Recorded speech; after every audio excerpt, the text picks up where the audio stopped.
Hello, everybody. Thanks for tuning in. We're going to do just audio today.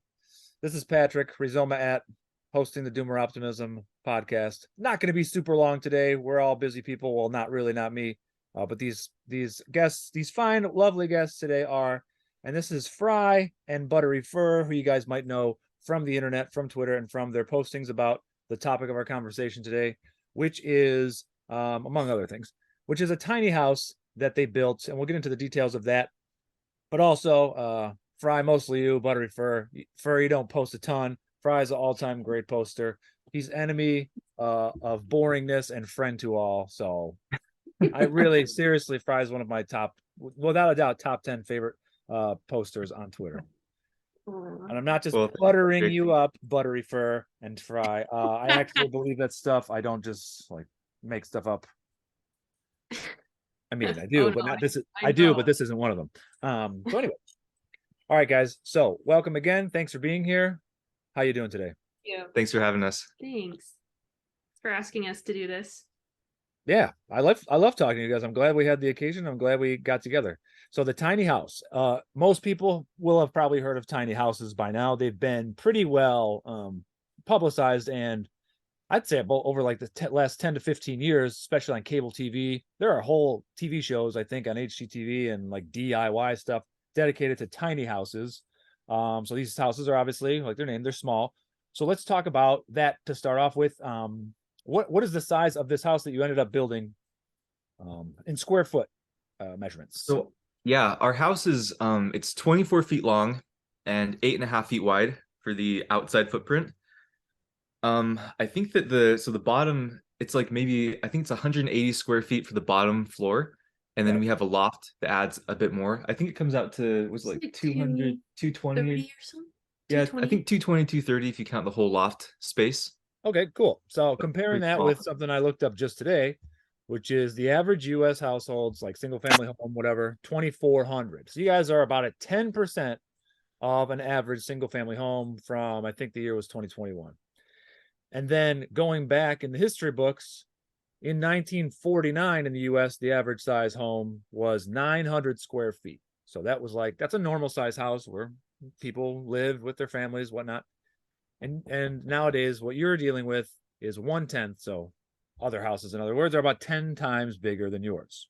Okay. So it's small. Mm-hmm. And I'm sure you guys, where did you first hear of tiny houses? Probably from TV, right? You know, it's funny. It's a good question because whenever we talk about tiny houses, I actually have not watched any of the Netflix shows myself. Like all the like Tiny House, the Tiny House Nation. Yeah, that's one that that's everybody the watches. one that everyone comes up to me and says, "Oh, like Tiny House Nation." I'm like, "Yeah, that show I've never watched." Yeah, no, we actually Yeah, I know those are the words that, yeah, they're the same words. No, but it's I think they've even done this. Well, again, I don't watch that much TV, but I have watched HGTV before, and it's been around, as I said, probably for like the last 15 years. Mm-hmm. But did you see one in person? Did like one grab your attention in a magazine? What was really like the impulse where it's like, wow, this is something I'm interested in?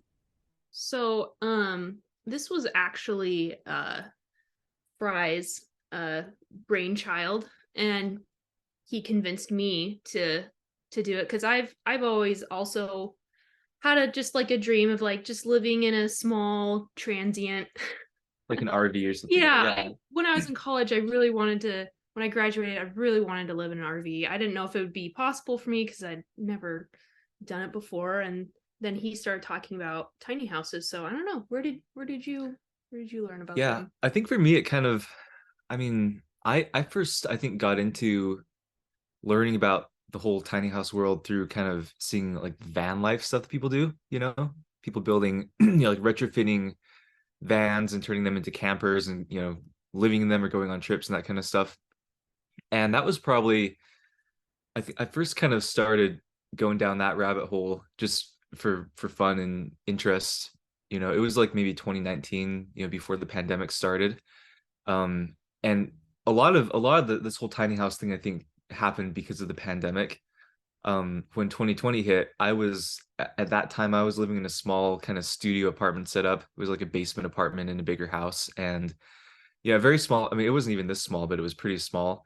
And suddenly, I hadn't expected it, but I was stuck inside most of the day, all day, every day for who knows, how long it was going to be. And so it kind of got me thinking about just like, you know, thinking about small spaces again, about living in a small area and being like, yeah, I mean, for a space like this, I could live in a space that's small. And also if I wanted to live in a space that was small, I think I'd want to have things designed differently. And how would you lay that out and how would you set things up to be more, more efficient and make it more livable? And so that was kind of my pandemic project, was like sketching out and thinking about, and so I got into looking at tiny houses just through online. There's I know there's shows and stuff on Netflix, but there's also a whole resource of a lot of blogs and video content on YouTube and things like that. People, oftentimes more people who are doing it the DIY route, who will talk online about how they did it and the process and the materials and all the details. And so I spent like several months reading a lot of stuff about all these different people and how they did their tiny houses. And yeah, it kind of, I mean, what's the story after that? Well, We got married. You kept talking to me about like how you would, like, these people would design their houses and you're like, that's a stupid design. Oh yeah. I would do it this way. I would do it this way. And I was like, well, why don't you just do it your way then and make your own? Yeah. Oh. This is great. This is exactly. So here we are, I guess. I love this, because one of the things I had written down to talk about was the people and on these TV shows and people who've done tiny houses, and the kind of what's this called, the philosophical bent behind it is what you said. Fur was mobility. You want to be able to kind of be like camper van type stuff. Mobility, you can take it anywhere. And I know the place where you guys built it and the place where it currently is sitting and you're sitting in it are not the same places. So obviously it's on a trailer, it's mobile. The cost, if you want to build your own house, for example, building your own house is hundreds of thousands of dollars minimum in the US these days. And this thing was only in the mid 5 figures for you. And then the creativity, because when you are forced to, when the limitation makes you have to be more creative. And you said you saw the people coming up with like, this is a dumb idea, or I wouldn't do it this way. I'm sorry for saying that, but it's not, everybody has their own needs. No, what are you talking about? Everybody makes mistakes. Like I'm doing some project right now. I already saw 3 mistakes I made, and I've probably made that same mistake. Actually, 2 different projects. I'm looking out the window. That one went okay this morning. This one yesterday did not go well because I didn't measure something. Oh, no. It was mixing stuff. It was like masonry stuff. But that's okay. Making the mistakes is fine. It does suck when they're way more effort to correct than they would have been to prevent. But yes, got that creativity element, because obviously you guys are creative people, as we know about you, and you get it's this is what we actually talk about in like what I teach is I sometimes teach poetry in Spanish class. And like poetic structures, like a sonnet, it forces you to have certain physical or structural parameters, and then it's a challenge to you to see what you can get out of it. And it's amazing because a really good poet can write a sonnet that's just so good, and then the average person can just barely fulfill the expectations of like the rules of the game, right? But I want to hear about that in detail. I gotta write to my question. Sorry. All right, my notes. Okay. Well, once we get into the more nitty gritty, so this is about, now it's almost 4 years ago you're looking at it. And when did you officially start doing it? Like, you got the trailer base to start building the house, putting it together. What calendar timeline are we looking at there? So we first ordered, we bought the trailer frame from a company that does custom tiny house trailers. We bought it in, was it 2021? So it was like early spring of 2021, mid spring of 2021 that we ordered. Yeah, it would have been right after we got married. Yeah. So it was around that time frame, and it was done in the summer of 2021. So it took a couple months for them to build it. We went out and towed it back home, and I think we had the trailer frame, I think it was like August. And we started really building in earnest, doing framing and stuff. I think that September is when we very first started doing the framing. So we started doing that in September of 2021, and then it took us from that point a little over a year to November of just this last November to get it to where we could tow it out. And that was, I guess, what, 3 months ago now? About 3 months ago Yeah, November to now. Yeah. 11th or so, I think was. Yeah. So we've spent the last 3 months just finishing, doing additional work on the inside, but we've been, we got to the point where we could live in it about, a couple months ago. Not we have not everything is done. Plumbing is the main thing that we're working to get running water. Yep. But yeah, so it took from like when we first started actually working on the physical, I mean, there was a lot of design and thinking that went behind it before that, research and planning, but the physical work of actually building the house took about a year and a few months, I would say, from Excellent. Yeah. So September 2021 with the trailer base, and then November 2022 is when it was towable. You're never done working on a house, even if it's, you know, oh no. even when they turn the keys over, you're just never done. It doesn't matter how well Yeah. it was done. You just never, ever. Yeah, we're finding that out. Yeah. And we'll get to the plumbing debate at the end. I want to say that for the end. Okay. Yeah. Excellent. All right. So just to recap so far, we're dealing with like roughly a 220, 240 square foot house. Took about a year to build. It's framed. It's a frame construction, right? With wood frame, stick frame, 2x4s, right? Yep. Yep. Yep. Because every inch and everything you can squeeze out of the floor plan matters when you're building something that small. So maybe, you use 2x4 as opposed to 2x6, which would steal 2 inches on each side for you, even though it'll be a little stronger. And so, yeah, let's talk materials beyond the just pine 2x4's frame. What then are you dealing with let's work from the inside out. So you frame it out. For people who know about that, this will make sense. For people who don't, look up some pictures, I guess, so you know what we're talking about. So from the inside out, what is the house made of? Yeah, so we have the overall construction is really pretty similar to what you'd have for a typical house, Um there's a lot of different ways that people will do tiny houses. Sometimes people do more unconventional, like steel frames or steel studs or things like that. But yeah, our wall is it's drywall on the inside, 2x4 studs with mineral wool insulation in the walls. We have OSB sheathing. Zip System is the brand that we used. It's just like the plywood, but the wood chip pressed plywood stuff. We got siding. It's a LP Smart Side brand. It's again kind of like a pressed wood material, lightweight. It's probably not the most durable, long lasting, Yeah, but what is like the exterior surface finished with? Is it just finished with some kind of waterproofing paint, or what is it? yeah. So we just have the siding is a it's a siding material that is meant to just be painted over. So we have And it came pre primed, yeah. Sorry. Yeah. So we have it's just the siding pretty commonly, we got it from a local siding place, but they sell it at Home Depot and stuff. Yeah, and then just painted on the exterior with the exterior grade paint. Yeah, for the walls, that's about it. For the ceiling, did you talk about insulation? oh yeah. So we have mineral wool, rock wool brand insulation inside the walls. Pretty standard. I'm not sure how common it is for new construction if you're not trying to do something specialty, but Yeah, that's it's for the industrial stuff, I like that as the insulation. It's not it doesn't catch on fire, it doesn't it's like rodents don't really like it that much. They also, what do you call it? Mold proof. So mineral wool Yeah. insulation, and it's essentially ageless as well. So I like that. I remember talking about that and seeing that when you had posted that's what you're using. I use a little bit of that. There's multiple types of insulation for a roof I was insulating a few months back, but I like that stuff too overall. Great. Anything else you want to mention before I go on?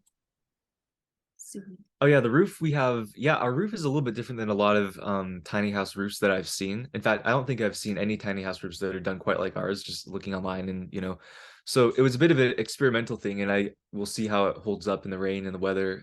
It seems to be okay right now, but we have a flat roof. It's not sloped in the framing.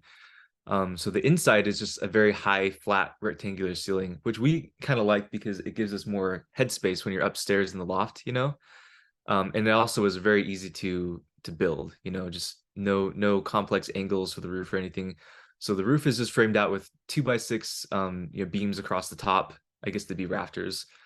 And on top of that, we have I think it is a TPO membrane. It's like a plastic or polymer membrane that goes on top. And we have insulation, like some sloped insulation that gives a little bit of a runoff But yeah, the whole thing is just like a membrane roof, which is not so common for like residential or small project like this, but very common for like commercial buildings, Yeah. your And local Walmart, dentist's office, whatever. They so usually then have is those. the roof actually just the foam itself is the exterior part of the roof? No, so we have our roof rafters. We have foam insulation sprayed into the in between from the inside. Okay. So on top of that, we have plywood decking.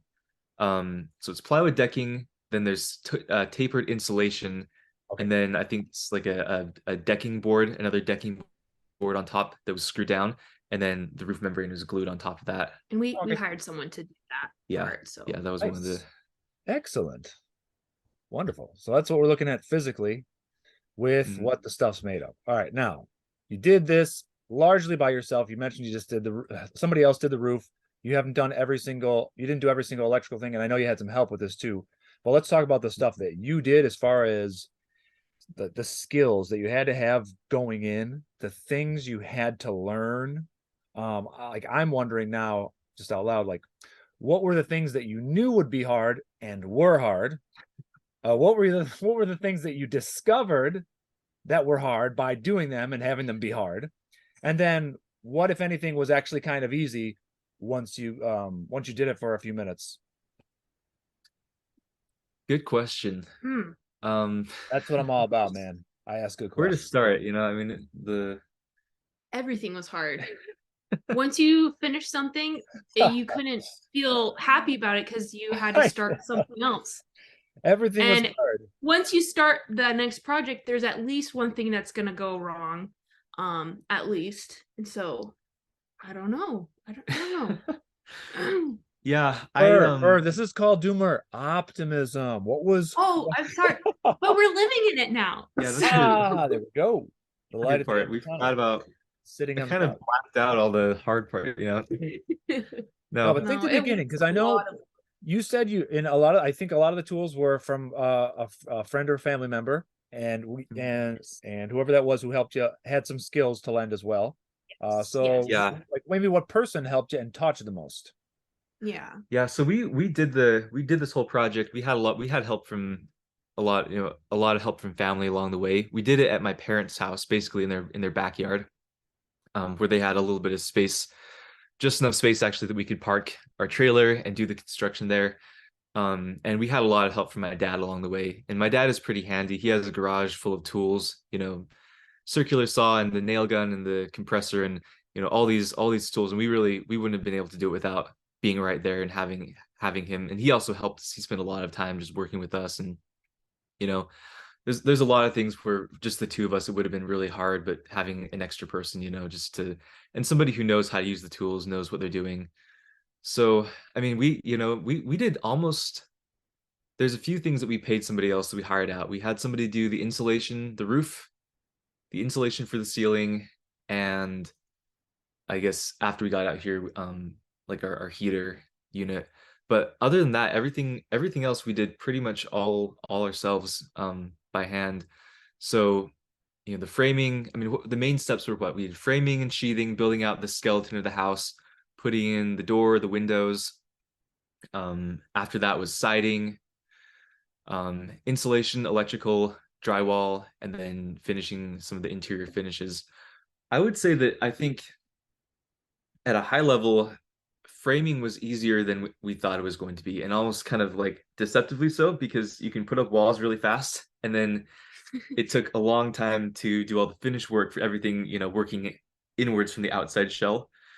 Um, if anybody's listening and thinking about doing your own drywall, I would say don't do your own drywall. That's the biggest takeaway. Drywall is a Yeah, Yeah. drywall is just like it's not very satisfying, and the difference between an okay job and a very good job is a very big difference.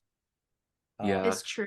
Yeah. I've never done like my own drywall. I know I could do it based on what I've learned about it, but I'm not interested in doing it either, to be honest. I actually don't like drywall at all, but it's quick and easy, especially for people who know what they're doing. I actually am interested. How was the window installation? I've never done it window installation on really much at all. Um, I'm always worried that I'm not going to have it waterproof enough. What was that like? not without turning this into like a YouTube DIY video, but how hard was Yeah. that? I would say the windows were pretty easy actually. Yeah. You know, we didn't do anything fancy. They're just plain old like vinyl windows. Yeah, they have a flange. You just kind of you caulk around it, nail in the flange, and then in our case, the product we use, the zip system comes with tape, and so you just do tape all over and around it on top Just of the make sure caulking. it's sealed really Yeah, nicely. they just have to like overlap them too, and make sure that they're don't give it a chance to come in at the seams, right? Yeah, it all comes down to just like doing the what. Yeah, everything has to drain downwards, outwards, and so you just do the tape so everything is draining down, draining outwards, and has a way to go. Mm-hmm. So yeah, the windows are And okay. The hardest thing, oh go, sorry, no, the go ahead. hardest thing with I was gonna interrupt, but you were saying that's something okay. better than me. Yeah, one of the hardest things with this honestly that would have made it a lot easier is we were working in a very tight space, like a little RV pad basically. So very little space side to side between the wall of the house on the one side and the fence for the neighbor's house on the other side. So that was honestly we probably could have done it like twice as fast if we didn't have to fight with like getting a ladder into this narrow there's some non-OSHA approved activity that we had to get up and do. But yeah, so putting like we have some very high windows up on the wall. Those were a little bit tricky to put in just because of the, you know, we had somebody on the outside with a tall ladder, somebody on the inside with the ladder, somebody holding the ladder and trying to, lift stuff up, and luckily, I mean, luckily nothing I'm so happened. glad we didn't drop anything. Yeah, we didn't drop anything or break anything. So, Yeah. yeah. But Yeah, and anyway, Your that's dad is go ahead. sorry. His dad is so brave. I was so scared for him. he has less fear of going on ladders and like more than I He'd do. be leaning every which way. I was like, oh, I'm so glad he didn't fall. Yeah. I would have felt so bad.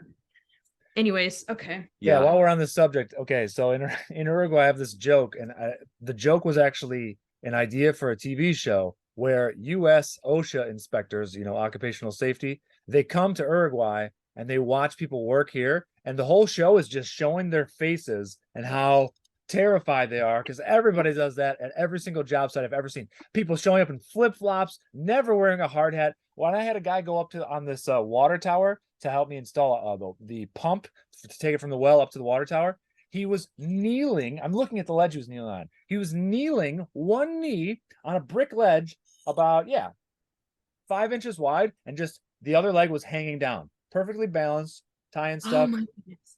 And I'm thinking, you people are insane. So that is another thing to consider. If you do this stuff yourself, please don't hurt your, like, you can hurt yourself installing like hanging a picture with a nail. I've done it before. I've hurt myself every way possible. So please avoid these things, people. Don't do it a la Uruguayo. Don't do it. Don't lean off of ladders. Don't kneel on a ledge 12 feet off the ground, please. Disclaimer ad infinitum. But the other thing I was going to say was setting up your workspace is a thing that a lot of novices like you and me, and the difference between that and the pros, like the pro, they'll take several hours to set up a work site sometimes, and it seems like, oh, we're not getting anything accomplished. Like, well, watch once you start working how much more quickly things go, how much more convenient they are. And as you're talking about getting stuff into a tight space, I'm drawing up sketches for building another building and using recycled or repurposed doors, and they were very narrow. They were only less than 2 feet wide, and I'm thinking, if I make this door less than 2 feet wide with masonry or brick or block or whatever, I am not going to get a lot of furniture into that room. Like, I'm thinking about stuff like this already. So I'm glad you guys mentioned that as well. As think about when you're playing pool. If you're playing pool in a room where the walls are too close to the table, how many times does that happen to you? And then you hit the stick into the back of the wall when you're trying to make a shot. These are the types of things that you can learn quickly because they're so obvious, but only once you start doing them. So good thing to point out. So you said framing was actually kind of easy. Windows were not that hard, really. Just kind of make sure that the seals were good on the taping for the waterproofing. And Fur, you said that the hardest thing was that you can't enjoy it because it's a slog, it's a marathon, and there's always another thing to do. And people getting walls and a roof just like up on a house, it doesn't take that long compared to everything else that takes it from a structure and turns it into a house. Yeah. So you're dealing with the plumbing now. Let's go ahead and rant about the plumbing and this absurd quote you got. Yeah, I mean, I don't know. I'm not a plumber. Is it absurd? It felt absurd at the time.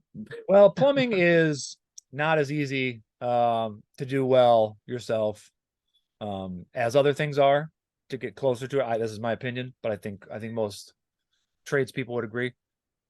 Boy, you got a quote for something like $7,000 Yeah, for which is like water, for bringing the water to 3 places for a shower, a wash machine, and what else? a couple of sinks, And 2 sinks. Okay. And the house is not that big, I so mean, there's yeah. not a lot of piping. I guess yeah, Yeah. you're not running it like through these long, Are even any Yeah. are any of these just would there even be hot? Okay, there's probably copper piping for the hot water. Yeah, we have a little bit of most of it would be PEX. Well, actually, I don't know.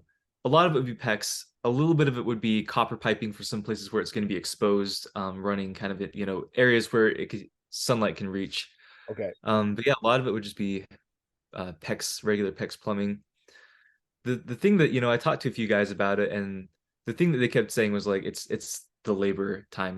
Getting somebody to come out for a whole day is, and having to switch between different tools and different materials and stuff is, it comes down to labor apparently, which I can understand. Labor, everything is expensive these days, and good work is it's hard to find people who can come out and do this stuff nowadays. Yeah, I'm sure But that's all factual, but it also can be part of this fairy tale that contractors will tell you, which is, oh yeah, it's X, Y, and Z hours, man hours, skilled labor. And yeah, I mean plumbers, even like I don't know, with probably the lowest for a good plumber is somewhere around $30 an hour. So yeah, full day, it's around $250 just for him to come out and do the stuff. It is not super easy. He's working that's not $7,000. Yeah. Yeah, that doesn't like how many and the materials are not. Oh, I don't think the materials are more than $1,000. You probably have looked at it. Oh But yeah, anyway, easily. keep these things in mind. Keep these things in mind when you hear the stories because there's lots of facts that are used to weave a fiction, as it were, with some of Yeah. these. But plumbing is a little frustrating. I know very little plumbing. I don't think you could pay up for my plane ticket and have me come do it anywhere up to your standards. So let's just go ahead and get that out of the way. That's off the table. But I Yeah. think you can find something better than 7,000. And Yeah. then you might have to do a little bit of some Angie's List terrorism on this guy if it turns out he was lying. I think the bottom line is we're probably going to just do it ourselves. We're planning and researching, and it's definitely not $7,000 worth of our time to, it'll be a bit of work and it's going to take some figuring out, but we can, we can do it ourselves, I think. And Well, I encourage that. Personally, I think plumbing is a really good thing to learn yourself because plumbers can be quite pricey. Oh, yeah, it's true. Well, yeah, it's true. Sense. I mean, the thing with a lot of this stuff, there's one of the tricky things with this tiny house has been just that, we're doing things that are similar in a lot of ways to what people do on a normal house, but oftentimes with just enough small differences in how things are done that it's like, like I have all the details in my head of like, okay, to do this, you have to do this, and it has to, be like this and go here.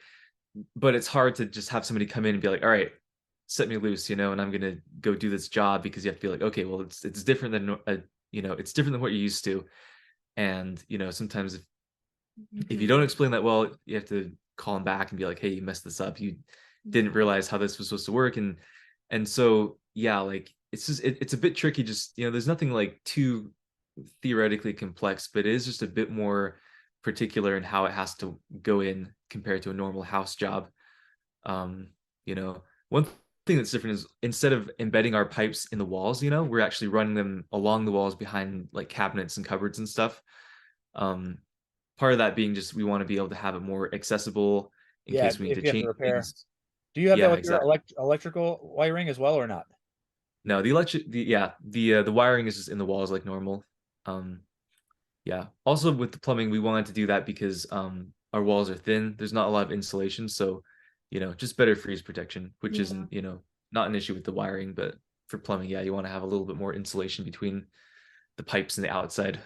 This brings up, sorry, this might be a little off topic, but as you were talking, I was reminded of when you would like what you say about like you kind of have to become an expert at all these things. You have to become the electrician, you have to become the plumber, you have to become the what is Drywall, the yeah. drywall guy, you know, for each project you have to become the expert in that. And once you're done, then you have to become an expert in the next thing, you know, just because there's so many different parts Yeah, that go into but this is modern houses.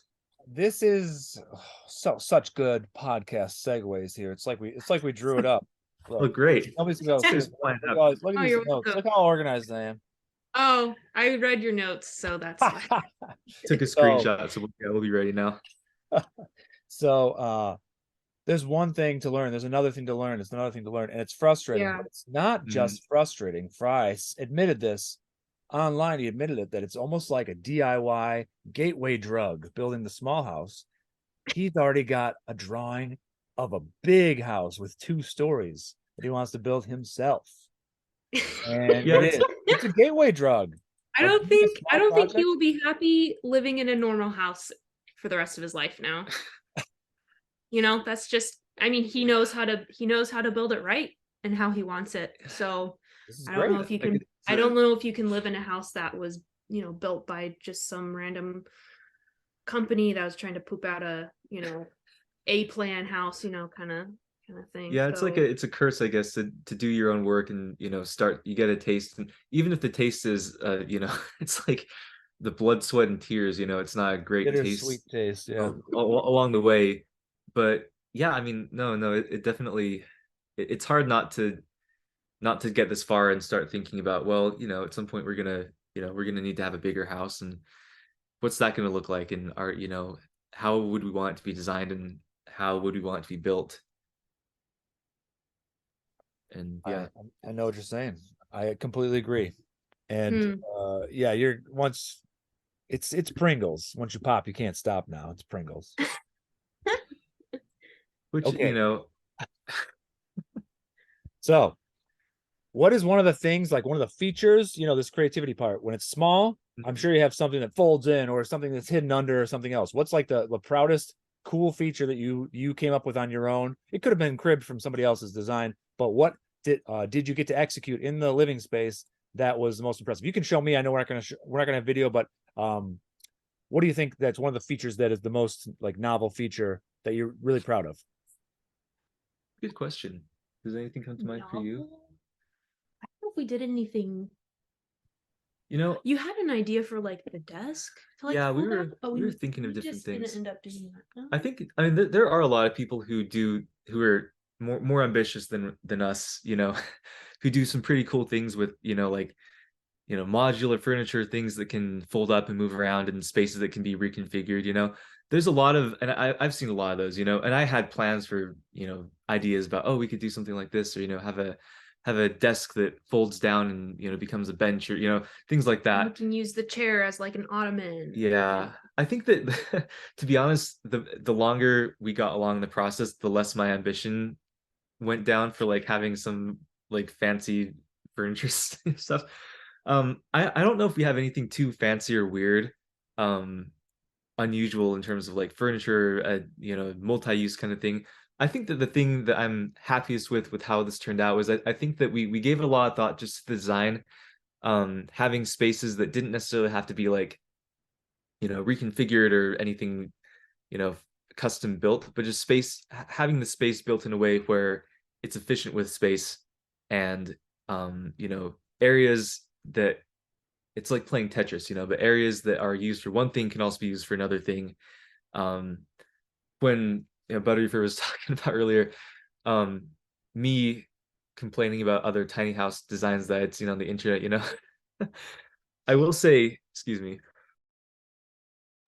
I will say that a lot of I think there's definitely a difference. Now I'm going on a tangent here, but there's a difference between tiny houses that are built by individual folks, like DIYers, and tiny houses that are built by these like tiny house building companies. There's a very big difference, and you can feel it we didn't even walk inside any tiny houses before we built ours. Actually, yeah, we That didn't step probably would have inside been one. smart to I guess do so. that. But we spend a lot of time. I spend a lot of time looking at many different floor plans. And there's these guys on they have a website, Tiny Nest on YouTube. We follow a lot of their videos, and they have a whole website with like tours and like 3D tours of all these different models of tiny houses from Yeah. yeah. So we spend a lot of time poking around and you know so the point I'm getting at is I think that there's a lot of manufactured tiny houses out there with floor plans where it feels like they were kind of designed with the same mindset as the people who design a lot of new suburban homes that are built. And I think there's kind of a lack of care and a bit of a lack of thought about like livability that goes into a lot of modern houses. You know, you have houses that are, we can build houses that are bigger than ever for cheaper than ever, theoretically, I guess, but I think that not being constrained by having to have a small space kind of sometimes makes it so people don't think about, you don't have to think about, okay, how is the space going to be lived in? How is it going to be Used used? Yeah, how effectively. is it going to be used day to day? And so I think you see that with some of these like manufactured tiny house designs where you have just, weird kind of chasms and hallway spaces without windows, or windows that are too small or just not in the right position, to Oh just yeah, we could odd talk about things that like all day. that. Yes, that could be a whole separate episode with a lot of these architect people, and I know Yeah. exactly what you're Hmm. saying. And so, and there's probably in some of the ones that they have for sale, there's these things that fold out. However, they're a little bit gimmicky because you might not actually end up using them that much, or things with moving parts, hinges, etc. When they break, they're very annoying to fix. They break often. But I was just trying Yeah. to see if you guys had anything kind of your own flair that you added in there. I mean, I've seen the pictures of the place. I like how the rafters are. They're 4x4s just. Mm-hmm. Yeah. Our Mm-hmm. rafters are just they're 4x4 cedar fence posts from Home Depot. Yeah, Actually, yeah. and they're cedar. Cedar is so pretty. And Yeah. I'm very proud of those. They look so cool. Yeah. what's the thing about No. cedar? Like you don't treat it with I forget this. You don't treat it with Well, regular what's that stuff called? Wood protector? That's what they call it here. I think with cedar, it's supposed to be more It's more rot weather resistant. resistant or what, yeah, So, rot resistant. So people use it for fences, things like that. roof Um, shingles. yeah, you can. But we did, and we got these 4x4s. They came. They're pretty rough, right? They're not meant for like finished interior application. But Yeah, who cares though? we sanded we sanded them down with a belt sander. We did like several rounds of sanding, hand sanding. We finished it with the just like this natural beeswax and linseed oil finisher. I So think so. yeah, it's like it's really nice. It's this brand that it's not like a plastic coating over the top. No, It's no. just an oil finish, and Yeah, so it really lets the wood, beautiful. like the natural look of the wood, shine through. And we did that for our floors as well. Our wood floors, the same Oh, what kind of product. wood? What kind of wood you got for the floors? It's walnut. Ooh, nice. Yeah, that was That was I don't know what to call it, a stroke of luck. yeah, Yeah. that was one thing we changed our plans on. Like I wouldn't say that there weren't a lot of drastic changes from the start to the finish of this whole process. Basically what we built is what we designed, a couple years earlier. And yeah, but there definitely were, I think, some things where we kind of changed our thinking along the way for like what kind of materials and what kind of look we wanted. Um, I mean, I think in my mind, I had been imagining, oh, we'll just do like, some kind of, laminate, plank flooring, something cheap we can get from the hardware store. Yeah, but if you only And got 200 square feet, just go big. oh Then yeah. Yeah. And We were very tired at that point though, and we wanted to do something easy. And yeah. I remember, yeah, we went to the store and we were just like, these all look so eh. Yeah. Like going to Home I don't Depot want to walk on this every day. yeah, like I you don't you know. look at, I don't know, all these materials you just you look at and you know it's so it would have been a lot easier to do like a fake wood floor, some sort of laminate, product like that, but we just couldn't get over how they just, they all kind of looked like this fake they look plasticky kind of dead, sheen. okay? You're not saying the word. They look dead. They Exactly, look yeah. sterile. There's no life there. Fake Yeah. plastic wood. Yeah. And And I guess if you need to do something cheap, like that's okay. yeah. But we had But such it a doesn't have to small be area. gray, at least, you Okay, know? yeah. Okay, Oh that's yeah, one thing. it's yeah. The gray fake Gray, wood this plastic freaking flooring. gray turn in Yeah, interior design. What are you people doing? What? like you could. I mean, it doesn't cost anything more to do like a brown, like a real wood color. I don't know. I don't know. I mean, there's okay. There's a That's a whole. good point. We'll save that for another. The There's so rants much about the things. there's so much like aesthetic cowardice. Like do something Oh good. yeah, You're such a loser. You're such a coward. Stop being such a chicken. Everything's gray now. uh, And it's the. modern houses. I hate looking at, Anyways. you see the flips, where people will go like take some 100-year-old house and it's like, oh, you Oh, look at all the like, it's borderline criminal at this point. It is very, very bad. Yes. And it is not Can you tell the story about this is a phenomenon that's rampant enough that it's troubling. Troubling. yeah. You should tell a story about your coworkers. I had a friend of mine who he sent me this picture along the way as we were sharing pictures of our house, and he was like, "Oh, we finished our basement." And I felt so bad because I was like, I didn't say what I was thinking, but he had this like fireplace mantle. It was like this natural wood, natural beautiful. brick. Oh, was it brick? It was brick. Okay, it was like this brick. Oh, I think it was wood. I think you posted this, didn't you? I forget if I did. I don't remember if I did. Uh, It might be a long time ago, but yeah, it was something like that where and it was like painted over with just like gray paint, all the This thick layer of paint. Yeah. This beautiful brick and it was just was now painted over. like that. So do you know the house I grew up in? Luckily, it does have like it's oak floors. My parents refinished them years ago. They look so good, but there's so much of the window frames and the door frames within the house that is hardwood that's been painted over so many times. Oh, I look at it and it doesn't make me cry because it looks good enough, and nobody knows that it's hardwood under there. But I know because I know how old the house is and I know what they use, and I know like whatever kind of wood it is. yeah. Oh no. It's very, very, very hard to look at, and this is tangentially related. When I had my own house in Chicago, it was also small. It was like one of these old historic row house areas. And it was like 11, just under 1,200 square feet. So about half the size of a normal house, but it had 3 bedrooms. I lived there by myself. And then with 2 other people, my brother and Ashley, it's at one other point, but it was plenty big. And it had these railings that were original. The house was from 1873. So it was old. 1873? No, sorry, 1880. It was the 1880s. And they had painted the railing, and I said, I will not stand for this. I removed the railings, and it took me roughly, I'm gonna go ahead and say like 20 hours of paint removal, scraping, doing that chemical gel stuff. I would just come home from work and just go in the basement, turn the TV on, and just scrape and oh my goodness. and then I got the poisonous gunk stuff to get the paint off of the hardware which was I think it was made of brass, which was holding up from the railing holder. And I did that, and it took me like the equivalent of days of work of just removing the paint. And then I finished it, and it was worth it because it was 1,000 times better. My favorite things and features in the house. I knew how much effort went into making it look like that, and it was good for my soul. It was super good for my soul. So what did this project do for you guys soul wise? You're there, you're like, it crushed my soul, but then I was stretched. Yeah. It's the polite. It was definitely Spandexification of the soul. The painful like, no, it was good. I'm sorry, I'm complaining a lot. It's easy to okay. It was definitely a lot harder than I thought it was going to be. Yeah. It was more work, more blood, sweat, and tears than we thought it was going to be. Yeah. If we knew going into it how hard it was going to be, maybe we wouldn't have done it. I don't know. Yeah. I don't know. Well, but we did do it, and we're still in the middle of it, It's not like we can put a neat bow on the end and be like, oh yeah, and and then they lived happily ever after and it was done.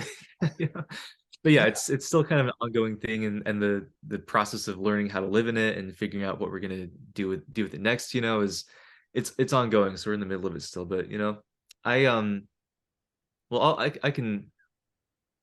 think for me, going back to like the very beginning, the the desire to want to build this tiny house, to do this in the first place, I think came from, I was feeling kind of burned out with, with my job, what I was doing at the time. And I think a lot of the frustration for me was this feeling of like having to work on things that I can't really care about and, and own in a way, like wanting to work on things that I could really care about, that I could say, I want to try and make something where I'm working on it from start to finish. I'm making the hard decisions, and I can, you know, create something that I can love and, and really feel proud of.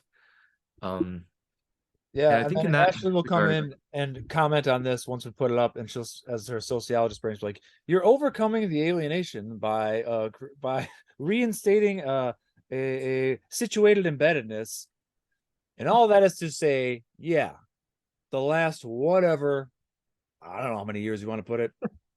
No, nobody has the point. It's a process, but the last while, let's put it that way, for humanity, it it causes you to feel bad in a lot of ways that you didn't used to feel bad. Yeah, maybe you're living longer and you are drier or warmer or cooler depending on what your physical discomfort is. Maybe you're not breathing in smoke so much. Maybe you're not coughing or going to the doctor as much, and you're still sad all the time. But why?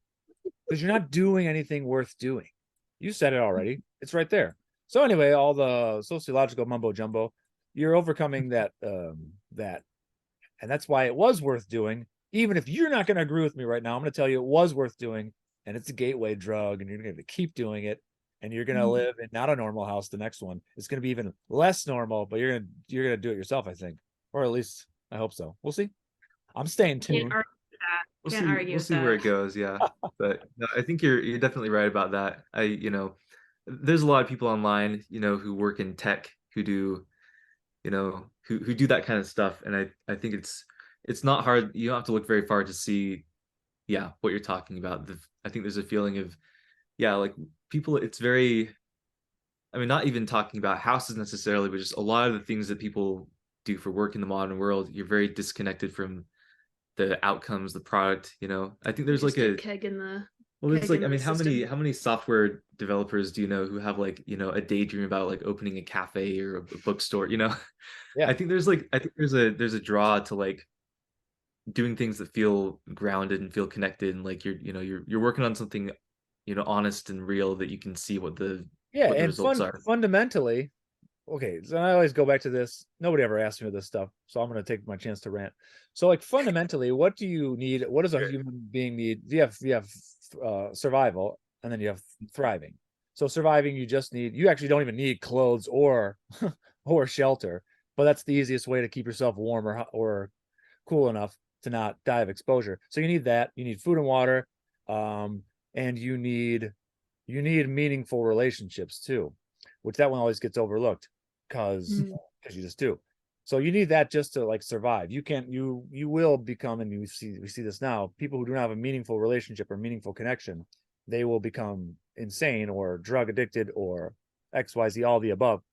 But then what do you need Or to like thrive? pack animals. Yeah, exactly. And then what do you need to thrive? You need all those things, obviously, if they're the base of the pyramid. But you need to you need you need worthwhile pursuits too. And if the worthwhile pursuit is in the service of fulfilling the fundamental needs and the fundamental needs of the people who you care about, who I think are tied up in the fundamental need, that is probably the most satisfying type of work that you can do. It's probably the most satisfying type of endeavor that most people end up doing. And it can be several steps removed from the fundamentals. But I think a lot of people who work in your world, Frye, with the tech, it's so many steps removed from the fundamental, from the immediate experience. And you're talking about the cafe. So people go to cafe to hang out with their friends, to eat food that they need to live, to have a glass of water, and to feel good. Well, okay, caffeine is the drug that we all just 100% endorse, kind of across the board, whatever. But it's a much more a direct and immediate experience. And once you get too many layers removed from it, I think this is a big factor in people not feeling well in general. So there's my rant. I get my shots in once in a while somehow. But when they let me host, they turn the keys over to the DO car. No, I agree. Yeah. I agree. And I don't know if the answer is, I mean, there's the whole tiny house movement, I mean, there's definitely a movement, and we built a tiny house. I don't know if we're part of the movement or not, Yeah. We socialize with other people that. Yeah, I mean, it's Look, not like there's a something. gather. Yeah, something drove from 1949 900 square foot house in the United States to 2,400 square feet house. I think 2,400, including the basement, was roughly the size of the house I grew up in. I have 3 siblings and 2 parents, and my grandfather lived with us for a while, and then later my grandmother lived with us. So we had 7 people living in that house, and that felt about right. Maybe it was a little too big. It's definitely annoying to clean up. The house I currently live in is roughly 850 square feet, so it's less than even the average was, 70 years ago. That seems like roughly the right amount of space if I had designed it better, but that's why I have to do this other one because it's 5 people, 3 children who've got a lot of clothes and toys and stuff. But obviously, like tiny houses as a movement, I don't know. I don't really have an opinion on that. I like the idea of people being more creative, having something that's more affordable for them, more quickly, that has mobility, if that's what they want. I think that's nice. Again, I'm not like, I don't know what you guys would know more about the movement people who are anybody pushing this hard. I hope this doesn't have too much overlap with the eat the bugs people, because I don't know if it's necessarily like tiny houses necessarily, but I think we talked to a lot of people about just because in the US there's a big housing crisis and shortage, and in the area we live there's a lot of homeless people, and I think there's starting to not be enough room, probably because everything is not being designed in a way that is good, like, because houses have to be big now. Yeah, by law in a lot of places, correct. And I think, I mean, I don't know, I guess there's not anything evil or wrong with that. It's just like, oh shoot, what am I trying to say? I lost my train of thought. Do you know what I'm trying? It's just like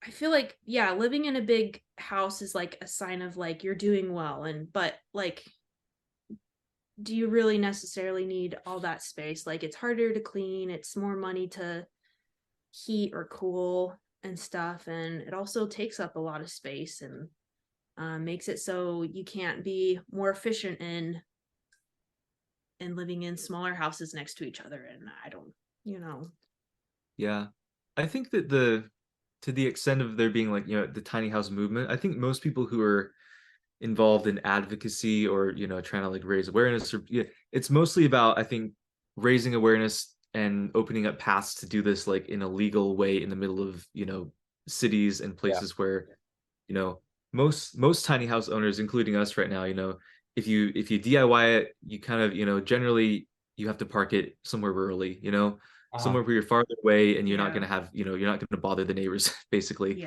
But there's not a lot of, they're not very well defined in terms of like if you parked a tiny house in the middle of the suburbs of the city and you have a complaint from the neighbors, oftentimes the city will be like, yeah, you're not really allowed to live in an RV full time in this this residential zone. Is of course you got not zoning laws, you got the permitting things about what is a dwelling and what is just a temporary structure, what is a mobile. So let's have the never-ending story of right hands not knowing what left hands are doing, or that the hands and the feet don't even exist, and having no holistic or coherent idea of what the way things ought to be, and then just all the different levels of government you have to deal with.